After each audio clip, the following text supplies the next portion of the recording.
Labadiena, Vytautas Bučas.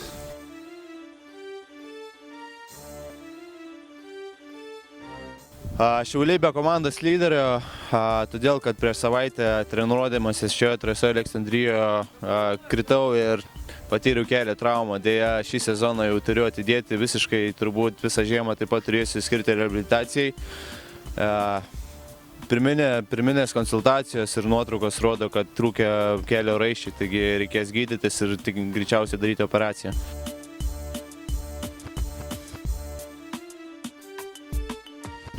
Greičiausiai mane ant motociklo pamatysite, kada baigsiu reabilitaciją, baigsiu gydyti savo kelią. Nenoriu sėsti ant motociklo vėl, kol nebūsiu visiškai sugijęs. Taigi, manau, pirmiausia, skirsiu visą kiek įmanomą laiką, kad pilnai sugyčiau, kad pilnai sutvirtinčiau savo kelią ir tada tik pradėsiu treniruotis ant motociklo. Tai bus greičiausiai pavasarį, turbūt gal vėliau, gal ankstų pavasarį. Priklausys nuo komplikacijų ir operacijos ir reabilitacijos eigos.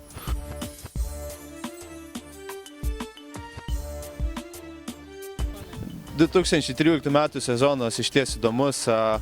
Pradžia buvo su Honda, su Nippon Auto atstovybė, sutariau ir susiradau naujus atstovus. Taigi jie man pagelbėjo ir pradėjau šį sezoną važiuodamas su Honda ir manau, pradžia buvo nebloga.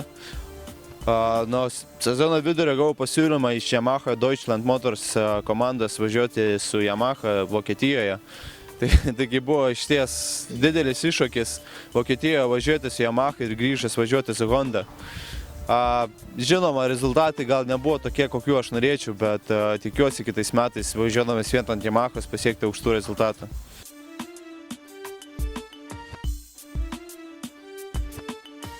Įspūdžiai neblogi. Žinoma, visiškai kitokios stiliaus varžybos, jiems reikia visiškai atskirai ruoštis. Viskas yra kitaip, pradedant nuo trasų iki pačio varžybų, sakykime, išdėliojimo ir varžybų laiko. Pas mus trasos vėlgi visiškai kitaip įsimaišo. Reikia priprasti prie jų stiliaus, reikia priprasti prie jų važiavimo stiliaus, netgi važiuotojų ir taip toliau. Įspūdžiai, manau, neblogi, gavau daug patirties, pamačiau savo klaidas, pamačiau jų klaidas, kur galima greičiau už juos važiuoti ir panašiai. Taigi aš manau, kad ateityje tikiuosi pasiekti šį lygį, kad galėčiau važiuoti GP etapuose.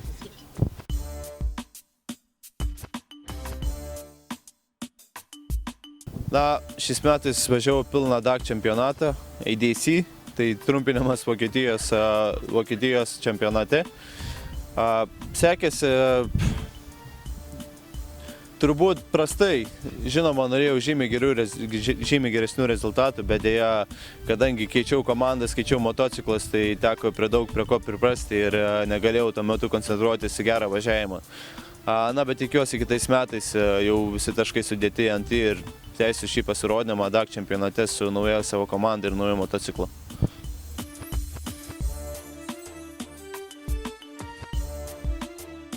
Žinoma, dalyvau dar Lietuvos čempionate, sekėsi turbūt neblogai, pirmi 2 etapai buvo puikus, atvažiavo Latvijos svečiai, taigi buvo daug kovos.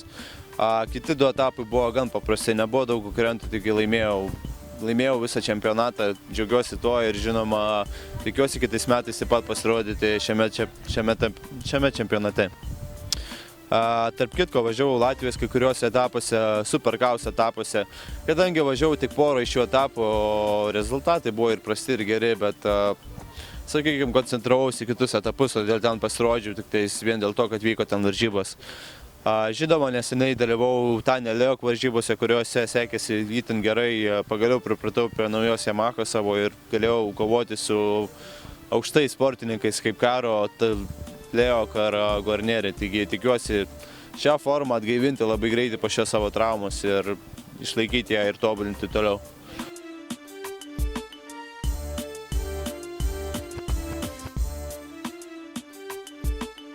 Ant Yamahos atsiradau ganėtinai netikėtai. Pradėjau sezoną DAC čempionate, jų daktarinėje komandoje. Po 2 etapų jie pastebėjo mane, pamatė mano rezultatus ir pastangas ir tiesiog pasiūlė važiuoti jų komandoje vietoj kito traumuoto važiuotojo. Žinoma, aš sutikau, manau, taip žingsnis į priekį ir pradėjęs važiuoti šiame čempionate, pagaliau sudėjau taškus ant ir pradėsiu važiuoti kitais metais už jų komandą.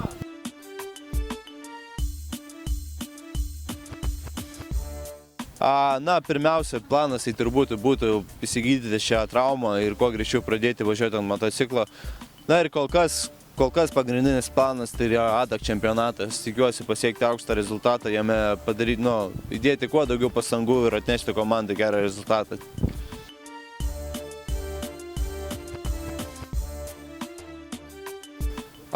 Žinoma, norėčiau padėkoti visiems savo rėmėjams, tai turbūt René Blumweicheris. Thanks man for all the help and all the support from you. Žinoma, Robertui Benediktavičiui, tai jis turbūt ne tik yra sponsoris, bet ir moralinis palaikytojas, patarėjas ir taip toliau. Rolandui Sakauskui, žinoma, už visą palaikymą. Nippon Auto už šį nuostabų kontraktą šiais metais su Honda. Taip pat savo rėmėjams Stogera, Porigida kompanijoms, taip pat žinoma savo tėčiai. Taip pat žinoma norėčiau padėkoti Lietuvos motokroso sporto federacijai už pagalbą dalyvauti pasaulio čempionatuose ir pasiruošimą tautų krosui. Žinoma, atsiprašau, ką pamiršau paminėti, bet turbūt žinote, kad esu visiems dėkingas, kas mane palaiko ne tik finansiškai, bet ir morališkai ir tiesiog už trasos ribų visiems savo fanams ir visiems kitiems. Ačiū Jums ir tikiuosi pasimatyti kitą sezoną.